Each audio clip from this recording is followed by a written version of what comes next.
Ragging in BTech college. చాలా మందికి doubt ఉంటుంది బీటెక్లో ర్యాగింగ్ ఉంటుందా అని. దాని గురించి ఈరోజు మాట్లాడదాం. ఇది చాలా ఇంపార్టెంట్ వీడియో, అసలు మిస్ అవ్వకండి. చాలా కాలేజ్లో ర్యాగింగ్ కల్చర్ అస్సలు అంతేం ఉండదు. ఏదో వచ్చిన కొత్తలో అట్లా మీ పేరు చెప్పు అది చెప్పు అన్న, ఆర్ఎల్స్ నోట్స్ రాసి మన అసైన్మెంట్స్ రాసి మన ఏదో అట్లా అంత ఉంటుంది. లేటర్ ఆ సీనియర్సే మనకు ఒక మంచి ఫ్రెండ్స్ లాగా, ఒక బిగ్ బ్రదర్స్ లాగా ఉండి మనకి ఏ ప్రాబ్లం వచ్చినా హెల్ప్ చేస్తారు, మనకు ఒక మంచి గైడెన్స్ ఇస్తారు. బట్ కొన్ని కాలేజ్, మేజర్లీ గవర్నమెంట్ కాలేజ్లో ఈ కల్చర్ కొంచెం ఎక్కువ ఉంటుందని అంటారు.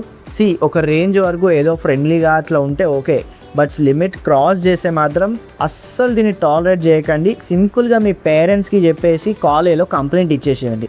ఎందుకంటే ragging is totally ban and it's a crime. And ఇంకా ఎక్కువ ప్రాబ్లం చేస్తే పోలీసులకు కానీ ఆర్ఎల్స్ UGC anti ragging helpline number ఉంటుంది, నేను ఇక్కడ డిస్ప్లే చేస్తున్నాను. ఆ నెంబర్కి కాల్ చేసి కంప్లైంట్ ఇచ్చేసేయండి. అండ్ మేజర్లీ గర్ల్స్ ఎవరైనా మీ దగ్గరికి వచ్చి మీరు కమిటెడ్ సింగిల్ అని అడిగితే మీరు సీదా కమిటెడ్ అని చెప్పేసేయండి. సింగిల్ నాకు ఇవన్నీ ఇంట్రెస్ట్ లేదు ఇటువంటి కథలు చెప్పకండి. ఎందుకంటే కొంతమంది ఎట్లుంటారంటే వాళ్ళు ఇనరి ఎంబై పడతారు. ఇవన్నీ మనకి డిస్టర్బెన్స్ ఎందుకు, కమిటెడ్ అని చెప్పిన వాడు మళ్ళీ మీ జోలికి రాడు. అండ్ డే 7 వీడియోలో బీటెక్లో కొంతమంది సైకో టీచర్లు ఉంటారు, వాళ్ళ జోలికి మాత్రం అస్సలు పోకండి.